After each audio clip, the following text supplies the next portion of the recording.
नरक म्हणजे छळ की आत्मशुद्धी. मित्रांनो, हा एपिसोड चौथा आहे आपल्या 10 दिवसांच्या गरुड पुराण सिरीजचा. तर गरुड पुराणानुसार नरक म्हणजे सूड नाही, नरक म्हणजे क्रूर छळ नाही, नरक म्हणजे केवळ आणि केवळ आत्म्याची कर्मशुद्धी आहे. आपण हे लक्षात घेतलं पाहिजे की नरकाचे प्रमुख यमराज हे शिक्षादाता नाहीत, हे न्यायाधीश आहेत.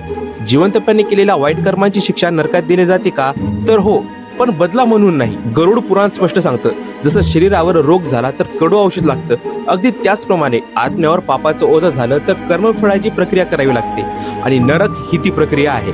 मग नरकात नेमकं केलं काय जातं? तर आत्म्याला त्याच्या कर्मांचा प्रतिबिंब किंवा आरसा दाखवला जातो आणि ह्यामुळे त्याला स्वतःच्या कृतीची जाणीव होते. ज्या वेदना त्याने दुसऱ्यांना दिल्या त्याच वेदना तो नरकामध्ये भोगतो. उदाहरण सांगायचं झाल्यास, जर कोणी कोणाला खोटं बोलून फसवलं असेल तर त्याला सत्याची तीव्र जाणीव होते.